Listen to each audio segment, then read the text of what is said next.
Welcome, welcome, welcome. And what a beautiful day to celebrate the launch of Unbreakable. Oops, my hold your books up, ladies. It's Unbreakable Spirit, 18 stories of feminine resilience, blessings, and renewal. Beautiful. Thank you for each one of you for being here, and what a day to celebrate. What a joy to say job well done in the stories, the richness of your stories, the beauty of your stories. My name is Becky Norwood. I'm with Spotlight Publishing House, and I have had the privilege of bringing many, many books to the world. But this one, beautiful book, Unbreakable Spirit, has really caught my attention. And I wanted to introduce to you Camilla Macedo, Maureen Murphy, and raise your hand so they know who you are. And I'm very happy to have you all here. What a day to celebrate. I want to start the question out and for each one of you, so let the audience know that who's this person and what do they stand for. And I would like to start with you, Maureen. Please introduce yourself. Tell us what the name of your chapter is. And then also, before you don't go into depth on the book yet, on your chapter yet, um, then what you do in the world. So that gives Sure. the framework. Okay.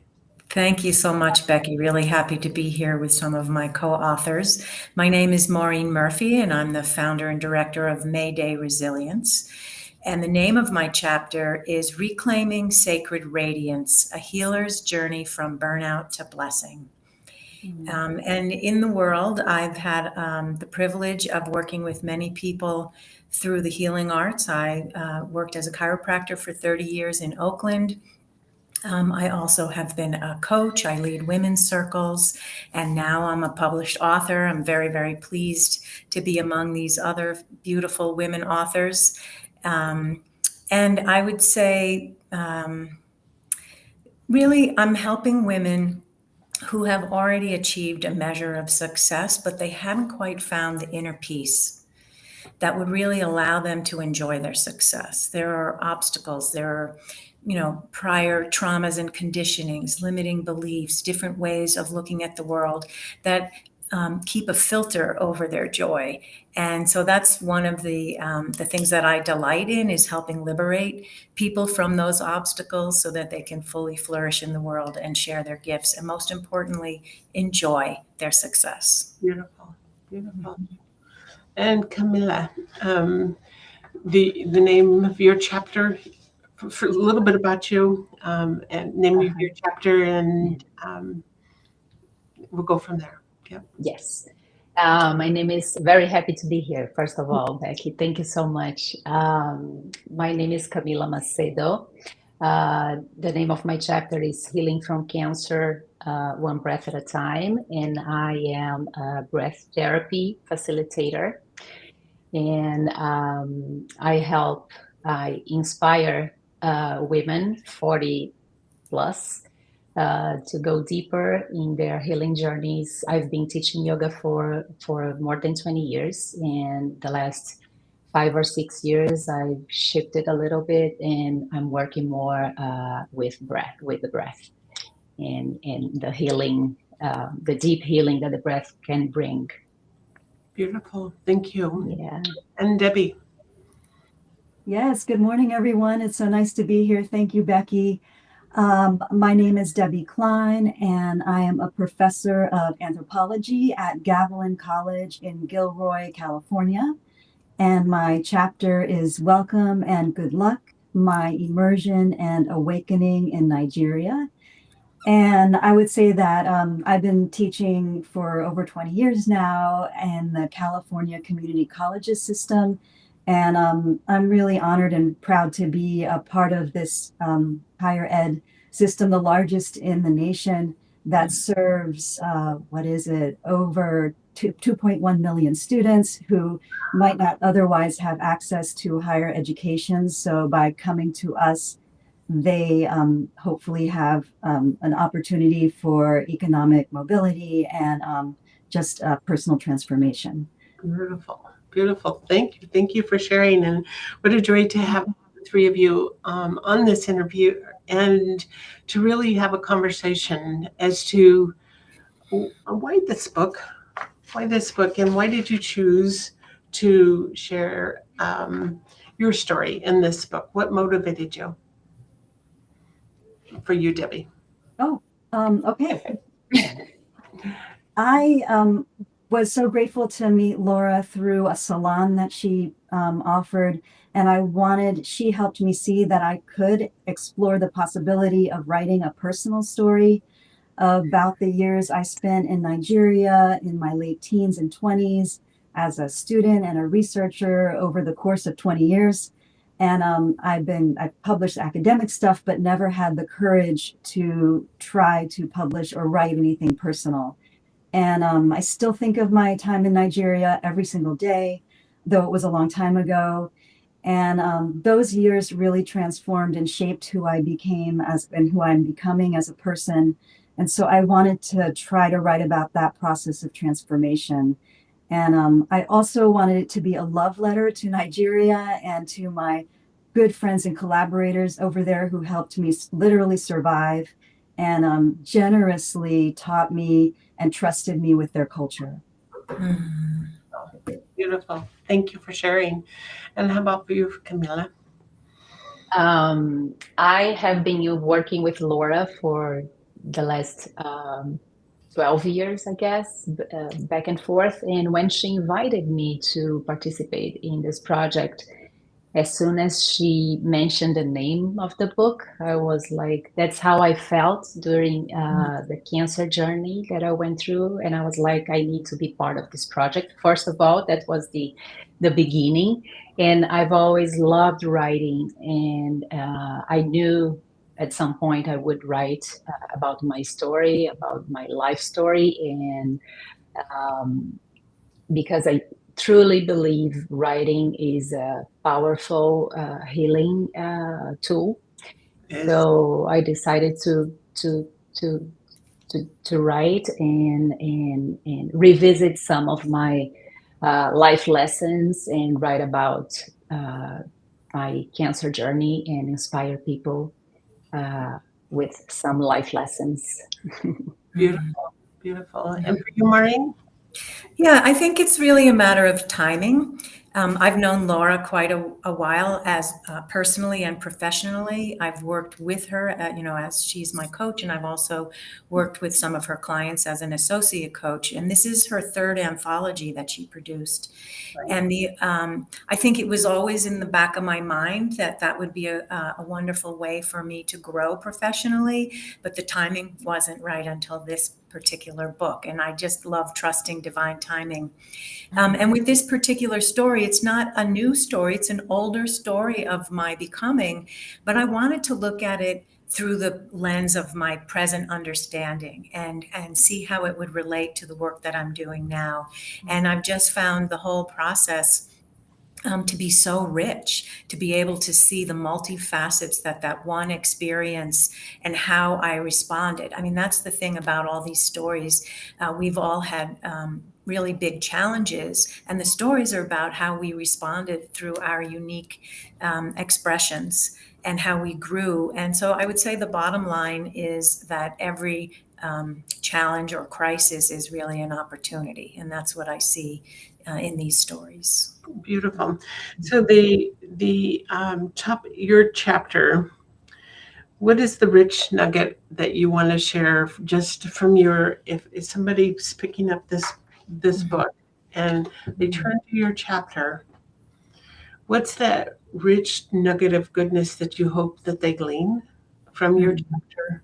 Mm-hmm. And how do you hope to impact the world by participating in this? Yeah, thank you. I think for many of us, the desire to share our stories was in the hope of reaching people who might be struggling alone and thinking that they're alone in their struggle. And having these 18 stories can show them that they're not alone at all. Yeah. So I'd say there are a couple of things. One is the power of choice, and that all healing begins with a choice. So that's one thing. So finding that, they say, a lot of times we don't change until we hit bottom. So there's something to push off of, right? And so you get to that place where there's exquisite pain or fear or something that awakens you, and you have an awareness about yourself. And then you have a decision to make. You know, how am I going to respond to this? And am I going to do it alone, or am I going to reach for help? Am I going to take the opportunity to grow or to deepen my connection to spirit? And so for me, it was really about recognizing where I had gotten out of alignment and off track, and then picking up those pieces and turning myself back onto the road that really is true to me. And so that included a more intentional devotion to my spirit and to my soul. It also required learning how to feel my feelings and how to be safe in groups, how to take my abilities. You know, I'm quite capable of doing things on my own, but that can be a two-edged sword, right? And if you're not reaching out for help, or if you're isolating, which is what I was doing, kind of hunkering down and trying to do it all myself. So those are some of the things. That connection was key to my healing, willingness to ask for help, willingness to learn how to ask for help, right? It's just because you know what to do doesn't mean that you know how to do it. So those are some of the keys that I would want to say. And how once you're on the journey, just look for the nuggets, you know, because there's so many blessings along the way. The beautiful part is not being alone. Yeah. We're not alone.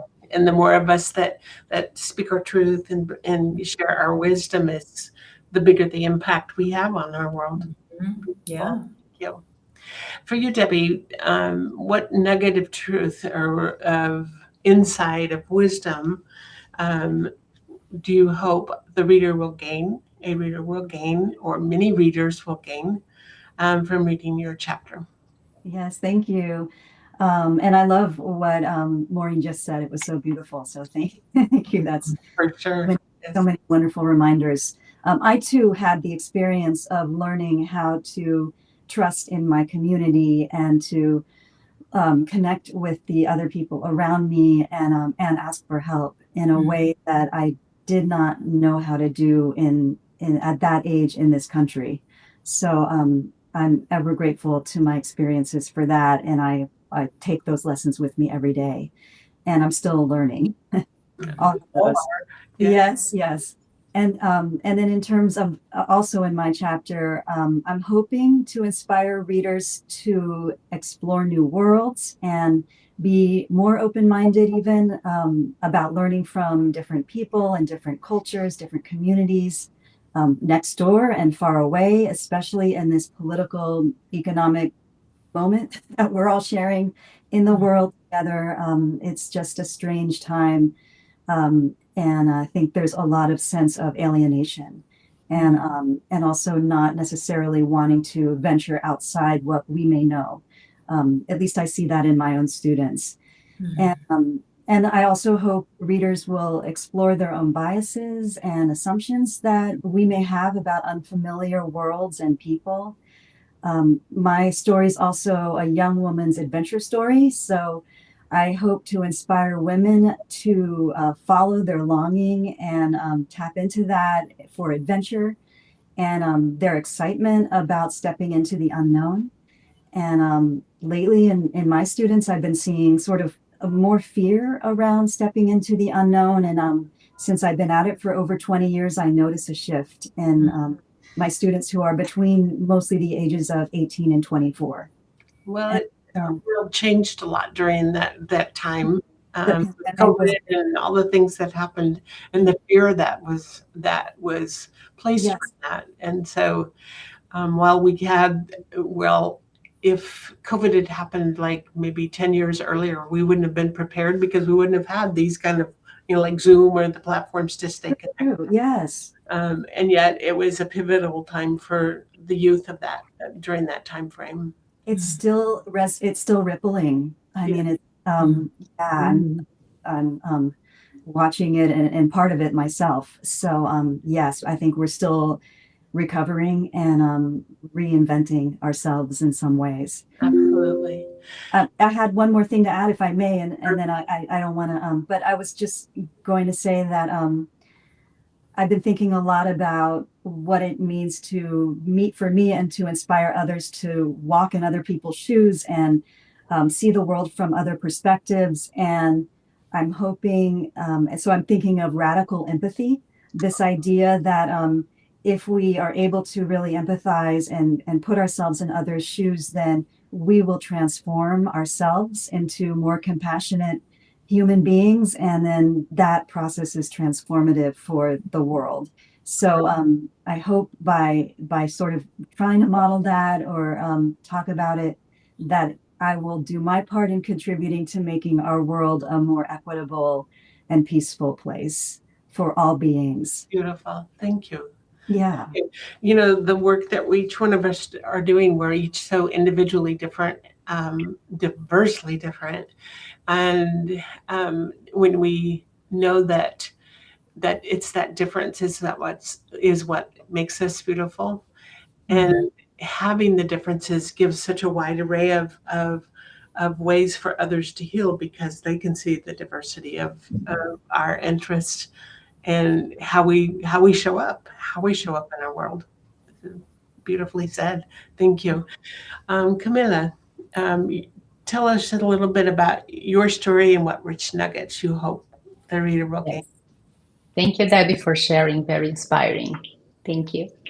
The nugget that I want to share is the importance of taking care of I want to inspire people to really take care of their body, mind, and spirit, which makes the whole difference. If you happen to face a challenge like cancer, it really makes a difference to have a life that you took care of yourself, and it also to be connected to your body, to your intuition, which made a whole difference in my case. Being connected to my body and intuition made me look for answers for the symptoms that I was having, making me not settle and really find the answer. And also for the people to be aware of their own breath, wake up for the power of their own breath. The breath really can help them regulate their nervous systems, and the breath really can make you go deep and heal in a deeper levels. So very powerful tool that I would love to inspire people to tap into. Beautiful. Thank you. Well, so, Thank you. you know, as we really think about this, the book, the work you're each individually doing in the world is very different from one another, as we all are. The back of the cover, there are 3 words, and it's kind of woven throughout the entire book, but it's stories as medicine, courage as prayer, spirit unbreakable. What do these 3 words mean to you, each one of you individually? These 3 segments of words: stories as medicine, courage as prayer, spirit unbreakable. Your thoughts on those words? And I'll start with you, Maureen.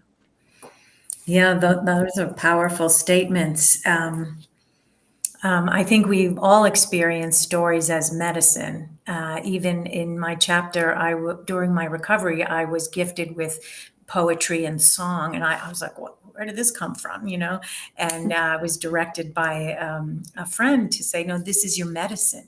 You sing these songs to yourself. This is part of your healing. So yeah, stories for sure are medicine. And I love that statement, courage as prayer.